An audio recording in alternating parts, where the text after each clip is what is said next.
क्या सच में जंग जीत ली गई है या हमें सिर्फ ऐसा महसूस कराया जाता है?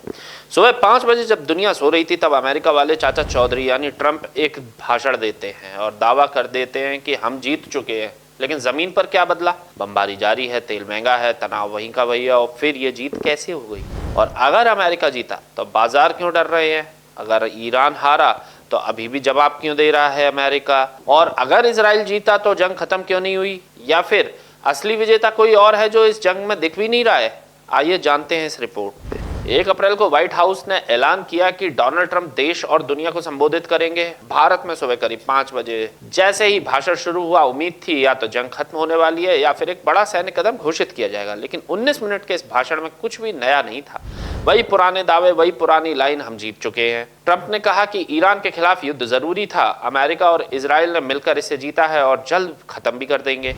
उन्होंने फिर दोहराया कि ईरान परमाणु हथियार बनाने वाला था, इसलिए हमला जरूरी था। लेकिन यही सबसे बड़ा सवाल खड़ा होता है कि अगर खतरा इतना बड़ा था तो खुद अमेरिका के अधिकारी क्यों कह रहे हैं कि ईरान इमिनेंट थ्रेट नहीं था? ट्रंप ने ये तक कहा कि रिजीम चेंज हमारा लक्ष्य नहीं था, लेकिन उसी सांस में ये भी कि हमने उनके बड़े नेताओं को खत्म कर दिया है, यानी बिना घोषित किए सत्ता परिवर्तन हो गया। ये विरोधाभास ही इस पूरी कहानी को और उलझा रहा है। और फिर पहली बार ट्रंप ने माना कि इस जंग का असर तेल की कीमतों पर पड़ा है। तेल महंगा हुआ है और इसके साथ ही पूरी दुनिया की अर्थव्यवस्था पर दबाव बढ़ा है। अमेरिका में पेट्रोल $4 प्रति गैलन तक पहुंच गया है, जो पिछले कई सालों के सबसे उच्च स्तर पर है। अब अमेरिकी महंगाई से परेशान हो रहे हैं और यही ट्रंप की सबसे बड़ी राजनीतिक चुनौती बनती जा रही है। लेकिन कहानी यहीं खत्म नहीं होती। इस बीच ईरान के राष्ट्रपति ने एक ऐसा कदम उठाया है जिसने इस जंग को सिर्फ सैन्य नहीं बल्कि मनोवैज्ञानिक बना दिया है। उन्होंने सीधे अमेरिकी जनता को एक खुला पत्र लिखा। उसमें उन्होंने इतिहास का जिक्र किया, 1953 के तख्ता पलट की बात की और पूछा कि इस जंग से आपको क्या मिला।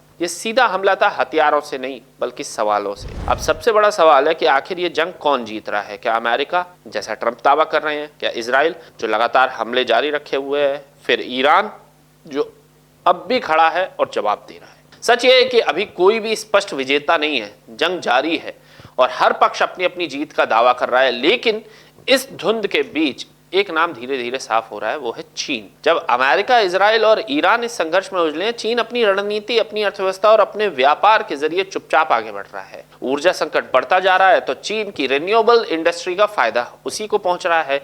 दुनिया अस्थिर होती जा रही है तो नए साझेदार चीन की ओर देख रहे हैं। तो क्या असली जीत मैदान में नहीं बल्कि बाजार और रणनीति में तय हो रही है? और क्या ये जंग सिर्फ हथियारों की नहीं बल्कि धारणा की बन चुकी है? क्योंकि सच अभी भी अधूरा है और असली विजेता शायद अभी सामने आना बाकी है। इस रिपोर्ट में फिलहाल के लिए इतना ही। मुझे दीजिए इजाजत। आप देख रहे थे राजीव टाइम्स। नमस्कार।